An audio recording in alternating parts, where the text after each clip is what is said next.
Welcome to the podcast from the St. Louis Sportists, an occasionally smart, always irreverent look at sports in St. Louis and beyond. And now, your St. Louis Sportists.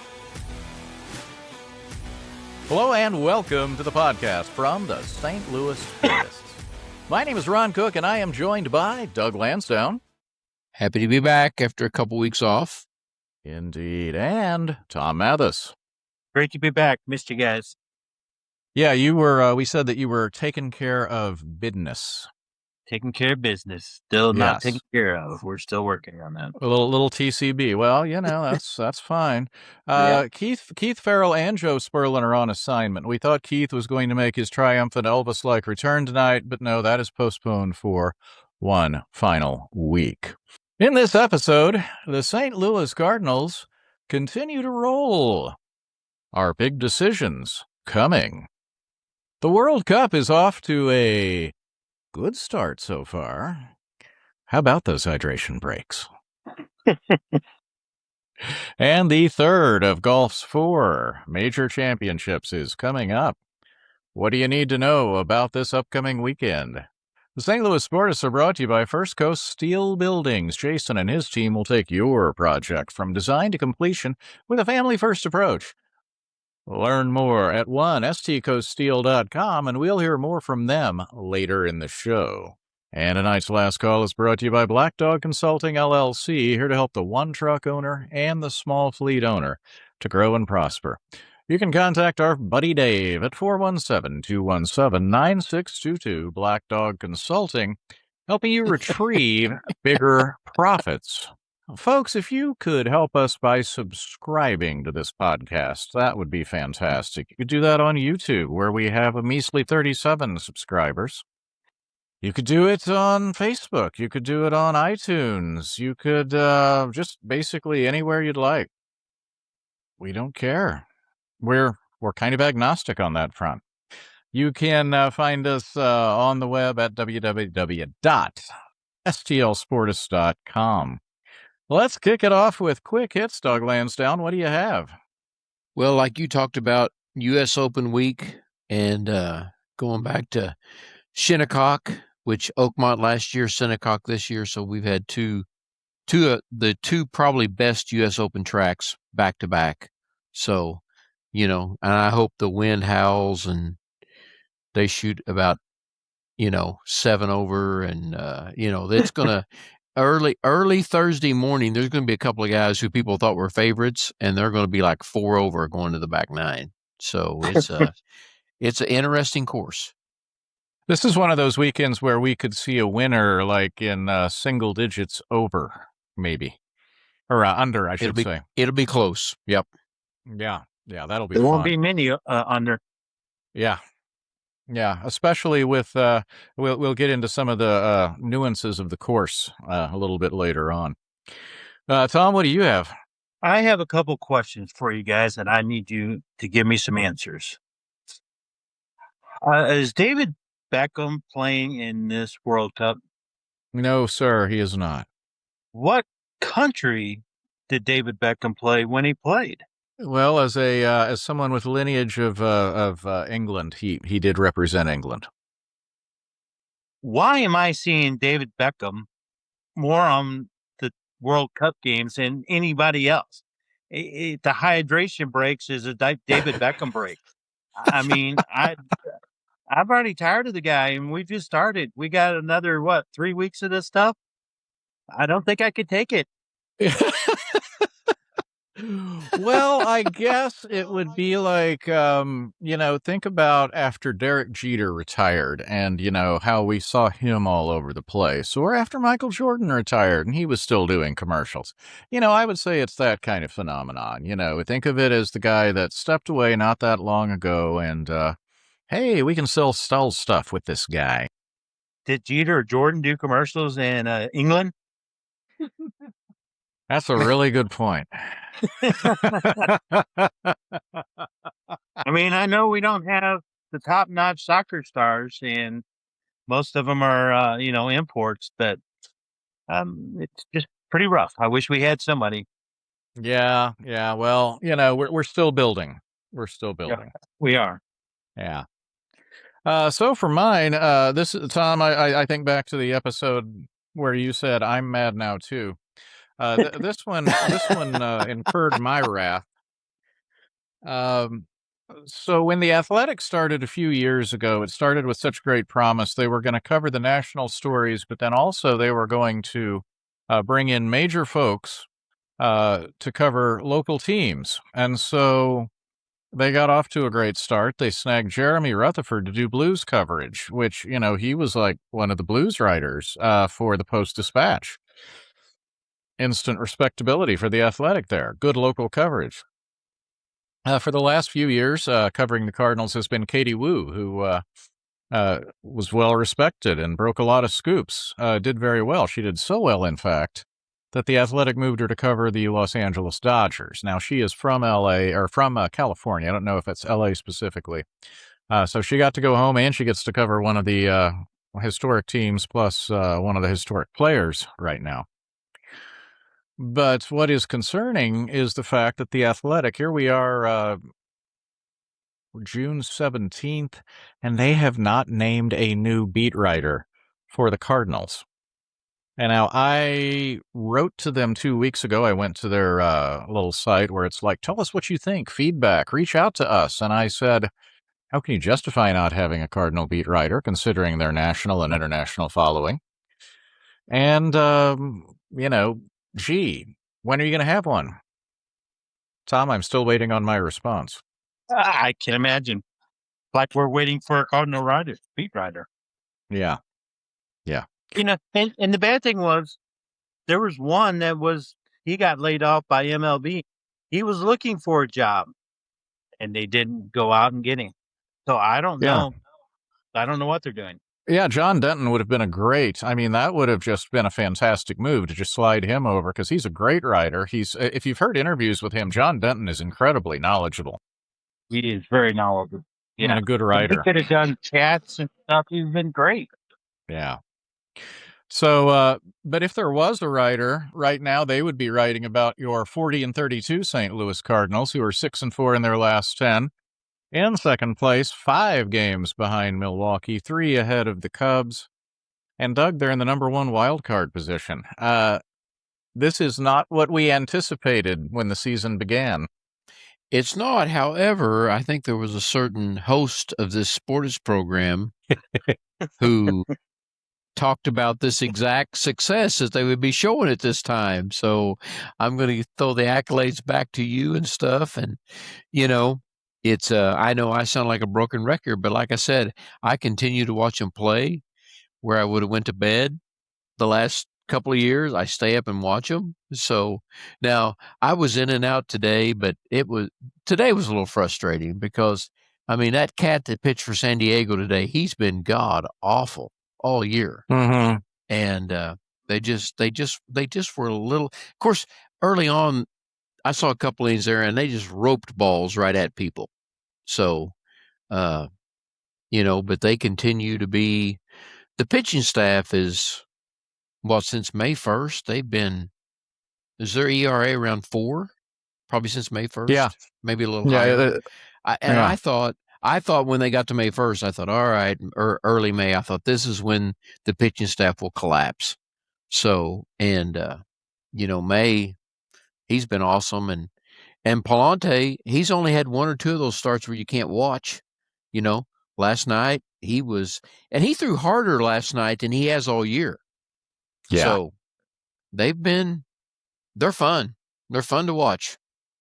And Tom, that's what we hear around town. We hear people saying this is a fun team to watch. And I'll hear people say, I want to get down to the stadium. I want to get to one of the games. That's not something you've heard the last 2 or 3 years. No, you haven't. It was kind of boring baseball. Nothing good happening. And now, the defense is phenomenal.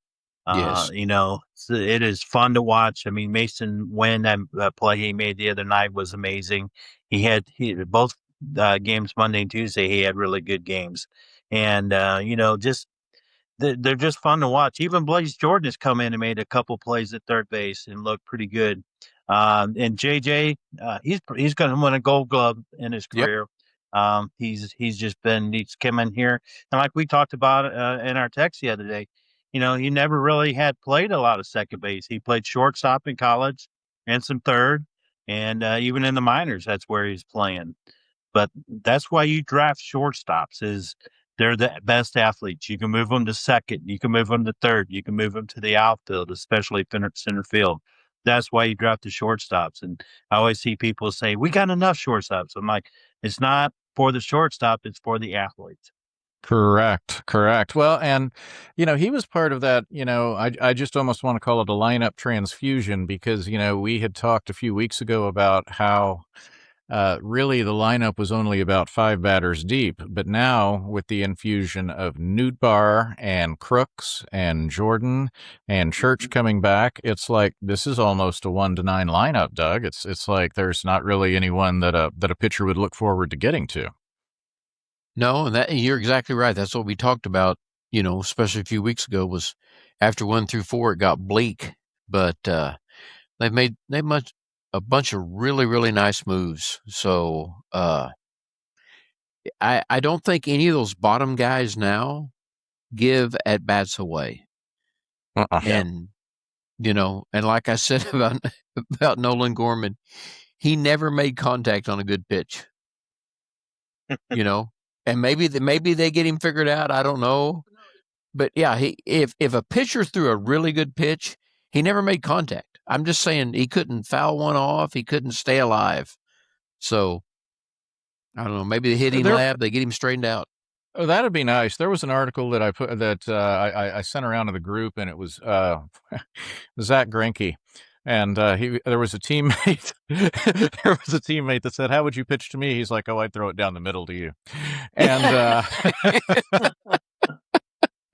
and the day Gorman was sent down, someone posted the MLB game, and it was someone struck him out literally throwing 3 pitches straight down the middle, and he swung and missed at all 3. And I was like, that's when you know that, like, yeah, Doug, it's time to go to the hitting lab because something ain't right.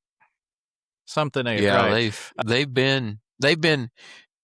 I mean, they just been really, really good. And some of those pieces in the bullpen, they leak a little oil, but then they kind of, get it straightened out and stuff. And so they've gotten a lot of mileage out of 2 of those guys. There's no way I thought Soriano would be that good. No. So, no. Well, and yeah, he's had a blow up or 2, but I mean, my goodness, he's thrown well. Yeah. And there's Tom. We remember after the Oilers lost one year, Bum Phillips used the great line, "We're pounding on the door." I think Mr. Baez is pounding on the door down at Memphis.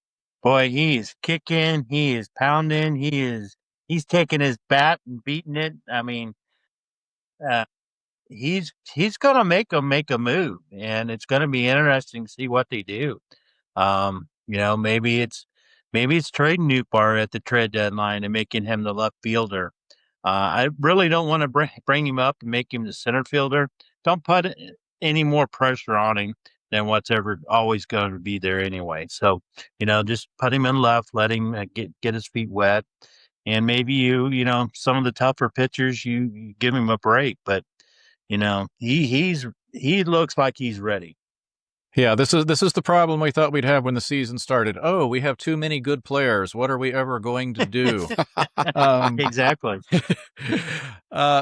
Doug, Bernie Miklasz had, because of course we know Bernie likes to stir things up a bit. On Monday, he came out and just asked the question, how much longer can they go with Leahy and Liberatore in the rotation, not only in the rotation, but back to back? Because if they're not going to make it past the 5th or 6th inning, they end up just torching the bullpen 2 days in a row.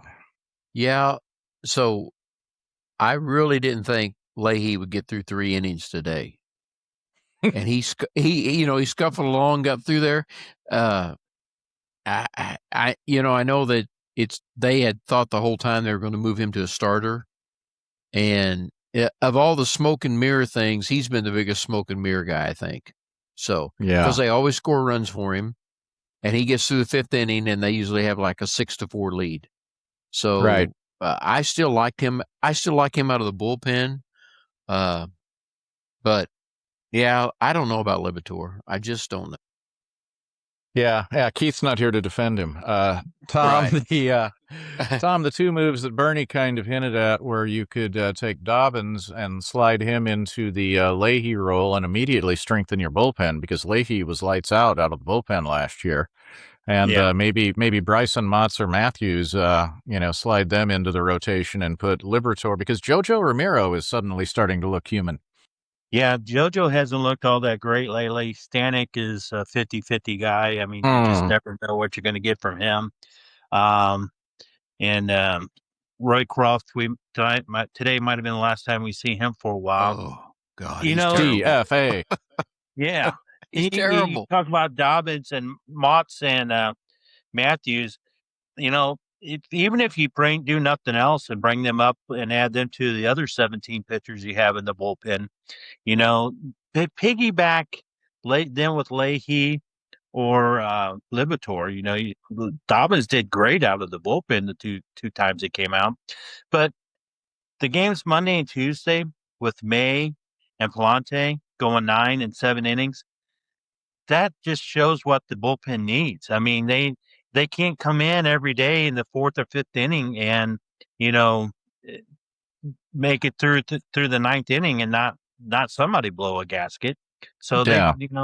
the starters going longer is the key. And I don't know if Leahy's a guy. I've always thought Libator was, but I don't know. He hasn't improved. He hasn't taken that next step this year. No, and I think we were all kind of hoping that he would.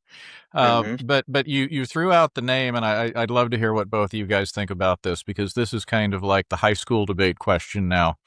With May, I mean, he could, is he Chris Carpenter 2.0, a guy that's figured it out at age 28, that you sign and hang on to and kind of, build around him despite his injury history, and it's like, okay, well, Carpenter had an injury history, when he kicked in Yeah. and became a Cardinal legend.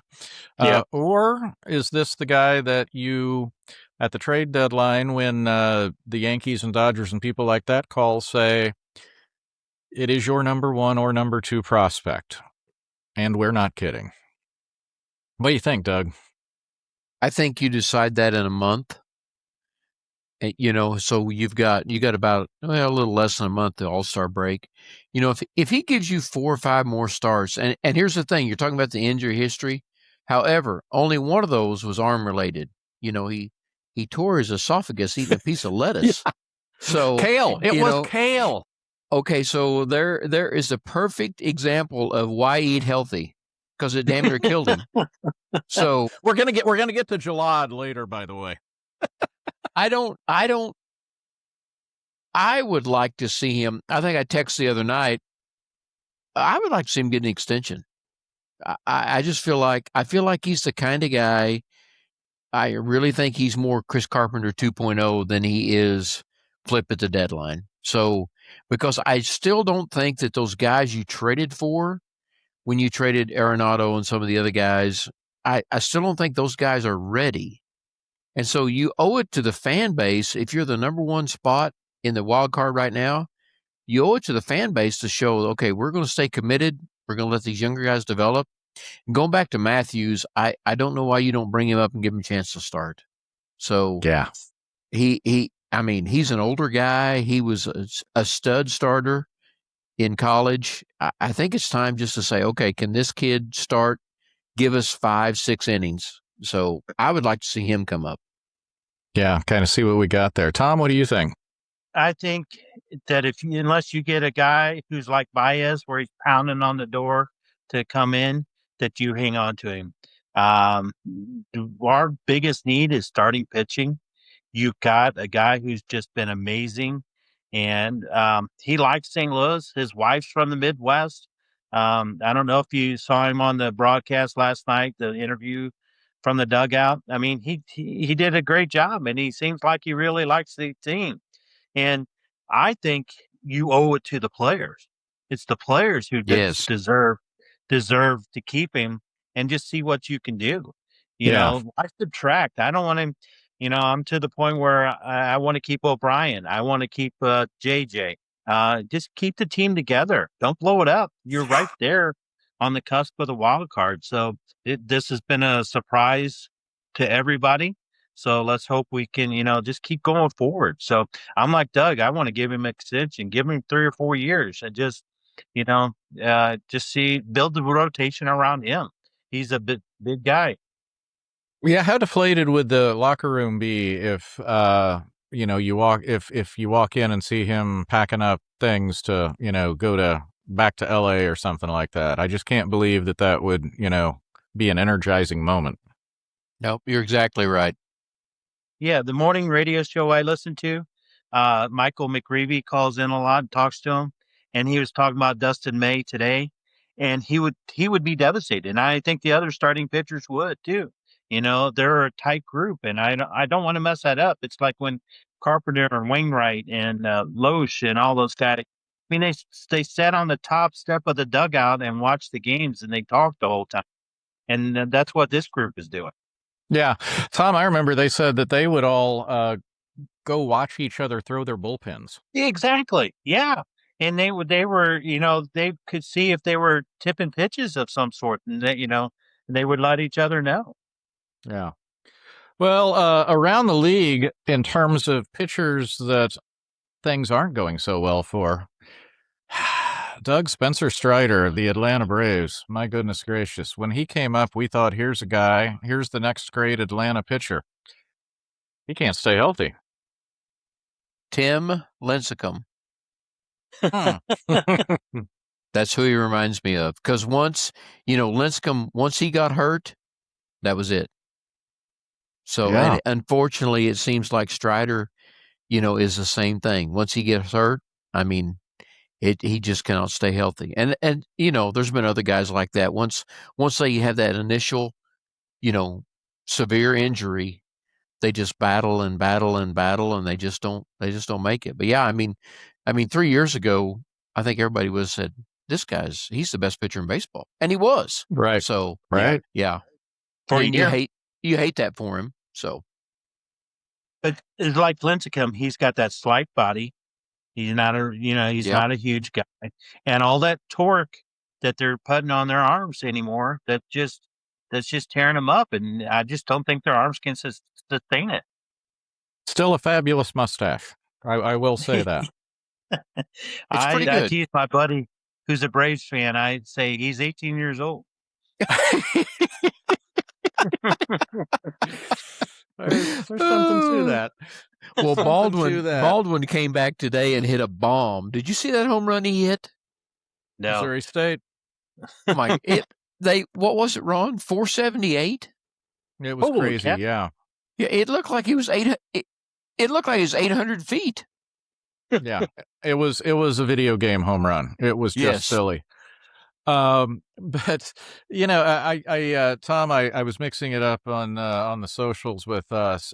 Someone was asking about Mizzou baseball, and I said something about, well, you're chasing Missouri State, and that started a spirited dialogue. They said something about I forget what, and I pointed out that they hadn't been to the College World Series in this century, unlike Missouri State. Yeah, no, they have not. And unfortunately, I think they're chasing Missouri State, but also SLU until they fired their coach last year. So, yeah, since they got in the SEC, Mizzou has not fared very well. Back to MLB at large. Yeah. Since Joe Sperlin is not here, Doug, you can be MLB correspondent at large this week. Okay, so I don't like them, but my gosh, you've got to give credit to the Brewers. Holy cow! I mean, they never miss on anybody. No, ever. No. They traded Peralta away to the Mets, and he looks like me trying to pitch. And they develop so many. They never ever miss. And I would like to know who's in charge of developing their players, because, I mean, they just don't miss. Everybody they bring up can play. And when they trade for somebody, they turn them into a stud. Like I said, I don't like them, but my gosh, they've got to get their accolades for what all they can do. Plus, they lost their GM. He left to go to the Mets, and they haven't missed a step. Not a beat. No. No. And since we last had a pod, Mr. Jacob Mizorowski threw a one-hitter with 15 strikeouts. That's pretty good. He threw a Maddox with better numbers than Maddox could ever do. And he was laughing at some of those guys too. He was laughing when he came off the mound a couple of those innings. Yeah, it was a Maddox with Ryan strikeouts. Yeah. Right. To get 15 strikeouts and throw a complete game and just have 94 pitches. I don't think. I mean, Dustin May's game was amazing, but this game was just crazy. I mean, it's like pitching games we used to have. Yeah, it's back to the video game again, where the dude pops on and says, "Maybe you should go up a level." Exactly. Right. You know the biggest thing about him, and I've heard this from 2 or 3 different people now, is his arm doesn't hurt. Like after that game, his arm did not hurt. He's told Buster Olney, and he was on with the Greg Amsinger of MLB Network the other day, and he just kind of looked at him weird when they asked him if his arm hurts. He's like, "No, it feels great. I could go back out and I've volunteered to throw relief between starts." Yeah, just like Dizzy Dean. Yeah. And let's close out MLB with, I would say the American League version of the Cardinals this year on the surprise front has to be those Chicago White Sox. Oh, my goodness. They're tied for first place with Cleveland going into today's action. Who saw that coming? Not me, but is it a case of the White Sox being better, or the rest of the league and especially the Central Division being worse? I think it's a case of the Central Division being very bad, Doug. Yes, I mean, I was beating the Royals bandwagon, before the year started. And God, they're terrible. And Cleveland, they added nobody, and now the only player they've got, Jose Ramirez, is out. So yeah, the Central is really bad, but you do have to admit that the trades the White Sox made a couple years ago, when they lost like 411 games, and they traded all those guys. Every one of those kids they traded for is now up and playing. But this is their prove it week, because they're at the Yankees and then they're someplace else.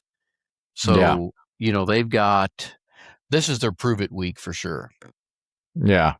And there's Colton Montgomery, their shortstop. He's a guy that, to keep an eye on, one of those hit per power, runs well, feels well kind of guys. So, they've got, they could be fun to watch here. But yeah, Doug, going back to, I think it was, I want to say like 81, 82. Remember a year that like the Twins won and were like they won the AL West and they were like one game over 500 or something? Yep. Some team could win that Central like barely over 500. And it could happen in the West too, because the Mariners, even though they moved up a little bit, they still are underperforming like crazy. And our buddy Rosarina, he went on the DL or IL. So yeah, you could almost have 2 divisions in the AL who barely scrape above 500. So, like Tom was saying, maybe it's the whole league. Better record. Yeah. That's going to be fun to watch. So we have reached the time to hear from the good folks at First Coast Steel Buildings. After the break, the Brendan Sorsby era at Texas Tech comes to an end. The World Cup is must-see TV, at least in St. Louis, and it's time for golf's U.S. Open. We will have a preview, all this and more, when we come back. Spring storm and tornado season has arrived. Are you prepared? Why not build a new steel barn-dominium or outbuilding that will have you ready to weather the storms? Do you want your next home or building to be engineered for the proper wind loads for your area? Then look no further than First Coast Steel Buildings. First Coast Steel offers excellent material value and can help to reduce your insurance costs. And they can help you with your needs right here in the Midwest, where we see tornadoes and flooding, along with infestations of mold, rodents, and termites. Let First Coast Steel design your next building project and keep you and your family safe. Call 912-314-5000 4848, or get inspired and design your own by visiting them online at the number 1stcoaststeel.com. Storms will happen. Prepare yourself with a new First Coast Steel building.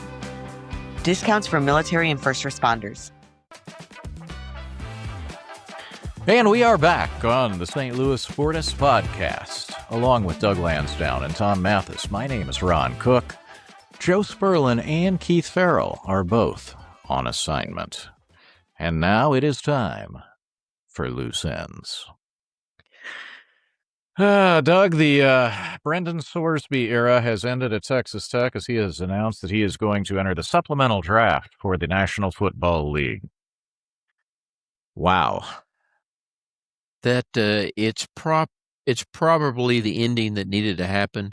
I would like to know, and I don't think we ever will, I would like to know who the voice of reason was that stepped in and said, okay, look, we're getting ready to ruin what's a little bit left of college sports. We're getting ready to completely ruin it. You need to step aside and do this. So, and I wish I knew who did that, but somebody made a really good decision or told that kid to do the right thing. I've got it. It was like in The Firm when Wilfred Brimley pulls up the car and says, why don't you hop in? And takes him to that river. That's what happened. Except I don't know if there's a river around Lubbock, so it may have been, the desert. But anyway. I bet that this saga will not be remembered positively down in Texas or anywhere. No. But I'm like you guys. I'm glad it's over. I don't know if it's the Tech AD, the Tech president, or who it was, but somebody stepped in and said we can't face this backlash that we're facing with all the other teams. The Big 12. Nobody wanted to play him, and not just in football, but in all sports. And it was going to get pretty ugly. So, he's still getting his money. So, he's going to walk away. He'll be able to make a couple bets before the NFL starts, and he'll be okay. So I think his well-being will be taken care of. Well, and word on the street is that some team is probably going to use a second-round supplemental pick on him. Yeah, you know how these NFL teams are, though. They don't care. The headline that nearly made me spit my beverage was, and it can't be Cleveland. Why can't it? Yeah, why can't it? Why can't it indeed? Why can't it? It'll either be Cleveland or the Jets. Oh, there you go, the Jets. Yeah. Now, it can't be Arizona because they don't want to screw up their Manning chances, Exactly. True. Yeah. Hey, Tom Mathis, the game windows, as they like to call them, came out for the SEC teams, and the two most significant home games for your University of Missouri-Columbia Tigers are at 11 a.m. That would be Texas and Georgia. The night game that they're guaranteed for sure is against Kentucky. As a Mizzou fan, what do you think of this scheduling action? It doesn't bother me. As long as they... if they're on, I don't even know what channel they're on anymore. But as long as they're not on the SEC Plus, I'm okay with it. You just got to play the games. Night games are great, you get prime time, but then if you blow up, and especially against Texas and Georgia, the whole country is watching. True. So, the 11 o'clock games aren't bad for me. That's what I was going to say. I honestly think the 11 o'clock game, it got such a black eye for a long time, but I really think the 11 o'clock game, for me especially, I don't mind watching early on right there, a really good game. See, and if it starts off and it's a good game, you're wanting to watch it, it rolls into it, because I'll just tell you, lots of times, at 2:30 or 3 in the middle of the afternoon, sometimes I don't care who's on TV or who's playing then, because you have so much stuff going on and everything. So, and the Razorback fans, you would have thought they're playing every game at 8 a.m. or midnight. You should hear those guys crying. Holy hell. Oh. Yeah. Plus, don't you want, the players, I would think, would want the 11 o'clock games. Okay, you get up at 7 o'clock, You eat, you go, you get ready, at 11 o'clock, you're ready to go. You don't have to sit around all day waiting for the game to start. You And get it done. You're ready to go. Right. And just think about if you win a big game at 11 o'clock, by 7 o'clock that night, you're like Will Ferrell in Old School. I mean, Exactly. you're streaking, you're my boy Blue. I mean, it's big time if you win that 11 o'clock game. That's right. That's right. So Now here to present the other side, equal time. As a fan of the Louisiana State University, when my Cajun friends have all day to consume Maker's Mark or another fine beverage like this, and they go into Death Valley a little bit lubricated at 6:30, that tends to make what I believe Dennis Green once called a hostile environment. plus they don't remember if they won or lost. So it really doesn't even matter. better. Good Even point. better. And I don't think I need to tell, and I can't quote it exactly, but the LSU record in night games at home is tremendous. So, and you do get you get your prime announcing teams. So yeah, there's a little something to be said for playing later at night. But I agree. I definitely agree with that. But I don't think the Tigers have gotten to the point where they've earned that time slot. This year they were good last year. They were good the year before. I'm not sure how good they're going to be this year. But if they can run off 3 or 4 years, 5 years of 10-2, 11-1, something like that, well, then you might have an axe to grind about the schedule. But right now, I don't think that the Tigers are having that. Yeah, not so much. Hey, Doug, the National Basketball Association crowned the New York Knickerbockers their champion, and this playoff series had the highest ratings since the last time Michael Jordan played in the finals. And the NHL had their highest ratings for a playoff in quite some time. Are people just watching sports, or were these particularly compelling finals? What do we think? 3 letters, NBC. NBC was broadcasting the finals when Jordan was there, and they went all in, and it probably couldn't have felt any better because you get the biggest market with New York, Right? And then you get Wemby, who's 8 feet tall, and it couldn't have felt any better. But I mean, they did go all in on promoting the NBA, and so I think it went well. And as far as the hockey goes too, I mean, used to be just a few years back, it was like on ESPN2. Yeah, it was hard to find. Now you could find it and stuff. And I think the major markets major networks jumped in and really, really promoted them. And I always think, I mean, I could be wrong, but I think it's always big anytime Vegas has a team involved. So with the NHL, I mean, the Golden Knights and, John Tortellini or whatever his name is, becoming the head coach the first day of the playoff starts. So, Yeah, Tom, my lovely wife, Jamie Kay, said that this was one of the best playoff finals, one of the best final series in the NHL that she's seen in quite some time. It was an entertaining series. It was. I mean, like it was a game 3 or 4 where Vegas went up 4-0, and they changed Carolina changed goalies and come back and tied it. They lost in overtime, but yeah, I mean, it was good. It was fun. I mean, I didn't see a whole lot of playoffs, but I kept track of it, and the whole playoff season was a lot of fun, a lot of good games. So in Carolina, they definitely deserved it. They went, they'd only lost 1 game going into the finals, so they were a tough team. And Frederick Anderson got them there, but he couldn't take them all over the doorstep, and Boosie was there to take them. So Rod Brindamore, happy to see him win. Former Blue, I'm always a fan of his, so he should have retired Blue, but that's beyond his control and our control. How many hours a day does he work out? Still. Holy cow. Still. I mean, Yeah. he looks like he should be playing right now. Well, and he joined probably a very elite list, Tom. I think it was like 4 or 5 guys that captained and coached the same team to the Stanley Cup. Yeah, it wasn't which many. is a pretty amazing accomplishment. He's his Hall of Fame credentials are right Yeah. there. I think Yeah. you'd have to say.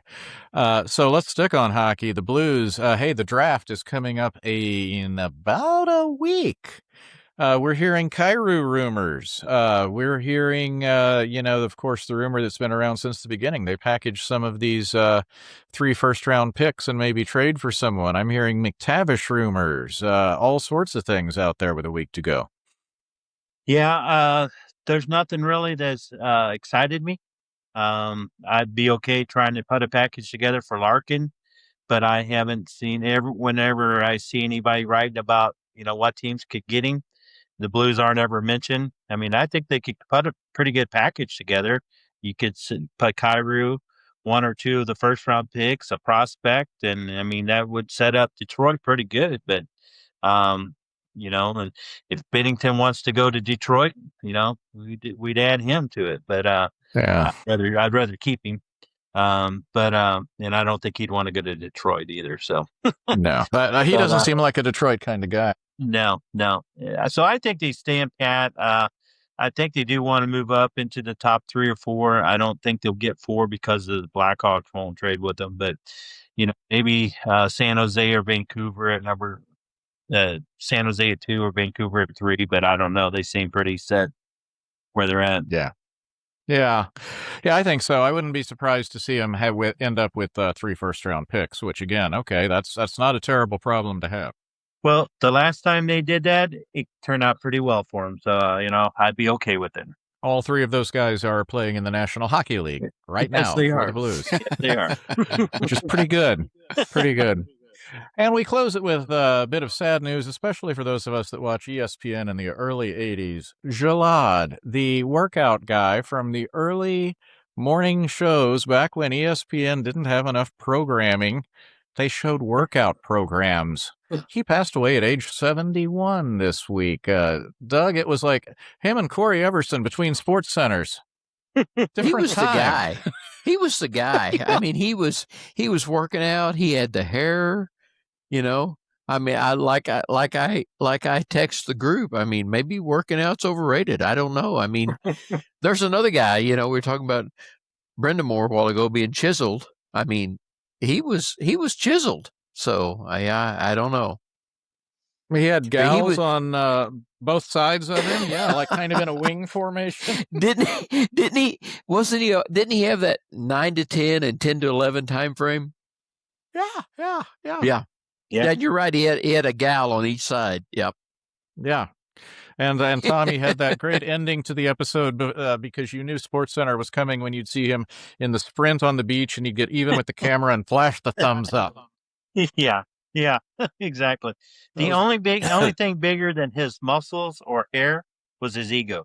Oh yeah, he liked himself.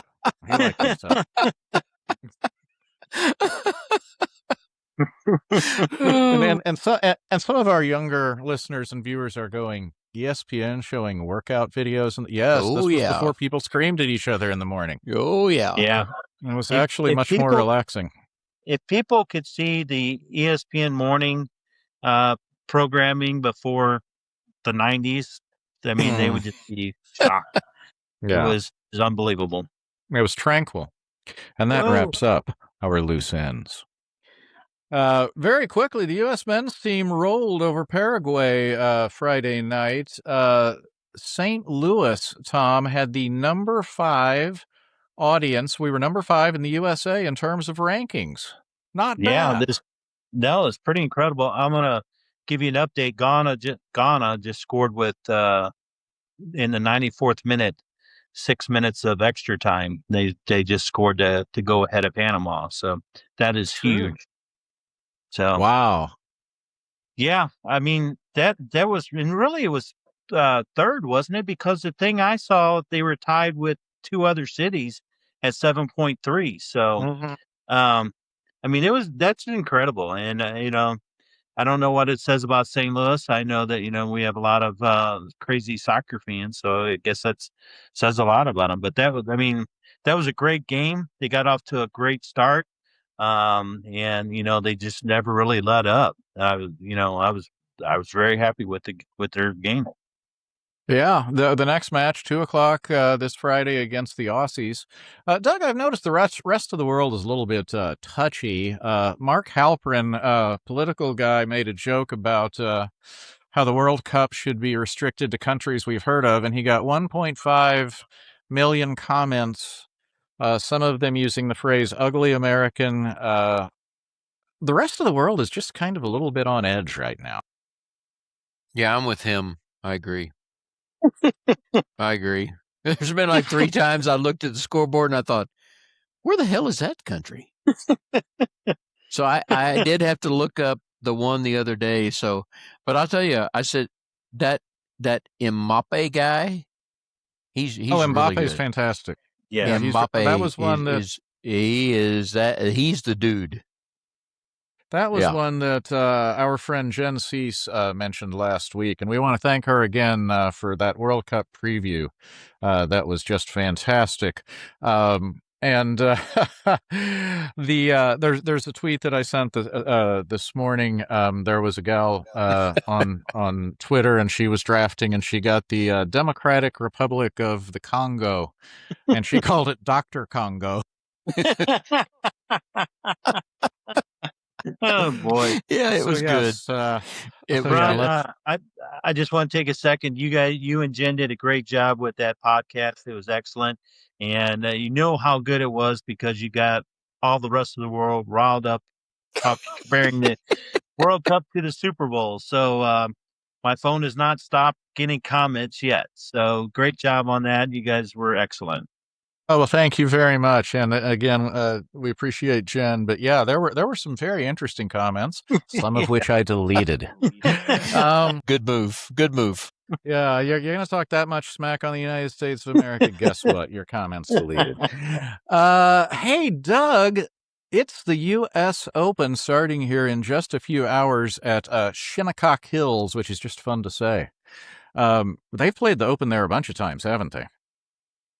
Well, they played there like, when the cavemen played, and then they didn't play again for almost 100 years.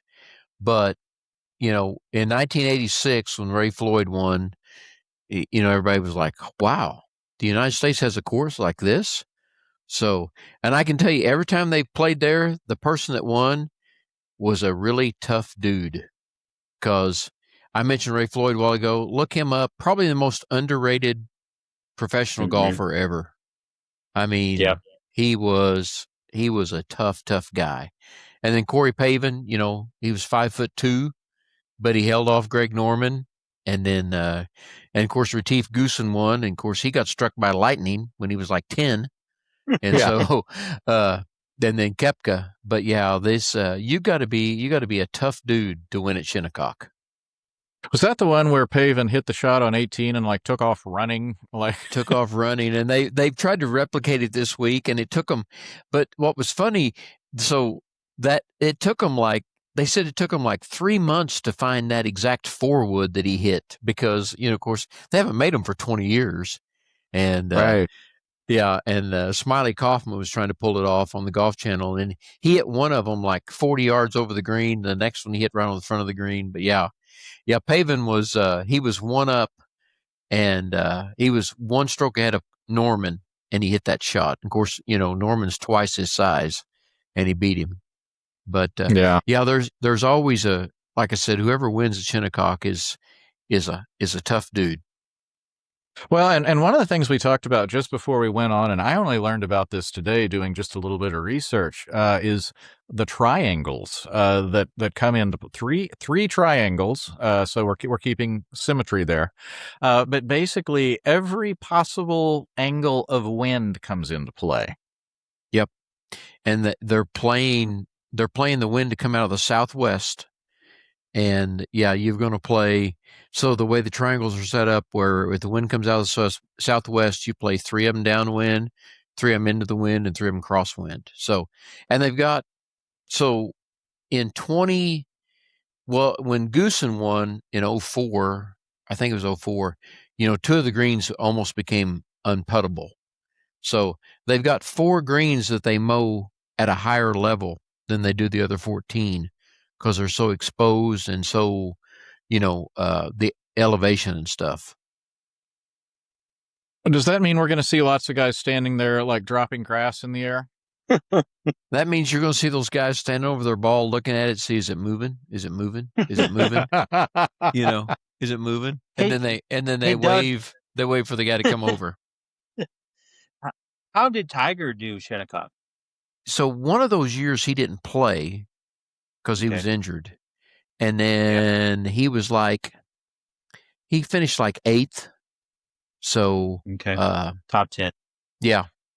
He was 8th. Yeah. Interesting. Well, that'll give us 4 days of good golf to watch here to go with your World Cup. Who said June was a slow time in sports? My gosh, we got a lot going on. And Tom, there's your final. Ghana takes care of Panama. Wow. That's shocker. Yeah, it is. Shocker in Toronto. So that is going to bring us to the last call, brought to you by Black Dog Consulting. And with over 38 years in the transportation industry, Dave knows where to look to find those pennies per mile that make the difference between just getting by and profit and growth. From one truck operations to small fleet owners, Dave has a proven multi-million-dollar track record to help you retrieve bigger profits.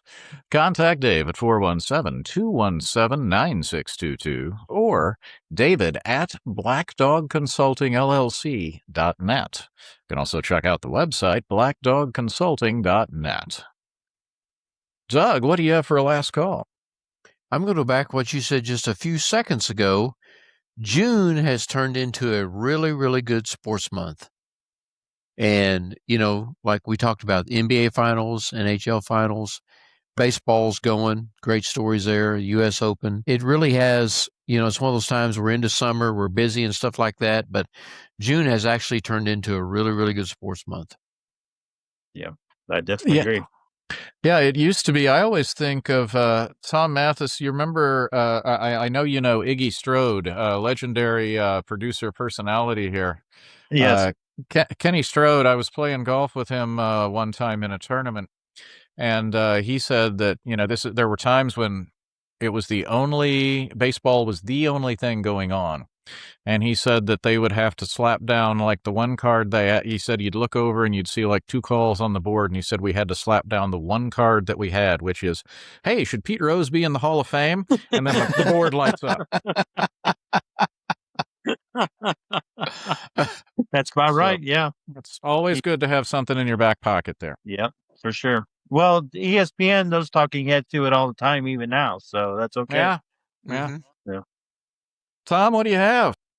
First off, I'm going to say anytime we can mention Iggy on our podcast, it's a good show. So that's great. My last call will be, and I'm going to say it nicely. Rob Manfred has, done a lot of changes to MLB, and some not to my liking, but I don't think that he's after what my demographic. So I'll just kind of roll with him. And I know he's got to work on the CBA right now, and hopefully they can get that fixed before we lose the 2027 season. But the thing after that I want him to work on is the people in the dugouts who should be in uniform, who are not in complete uniform, where they're wearing T-shirts or pullovers or sweatshirts. The great thing about baseball is that everybody in the dugout is supposed to be in uniform. They're all supposed to look alike. Now you look at these teams. I was watching the Padres today while they played the Cardinals.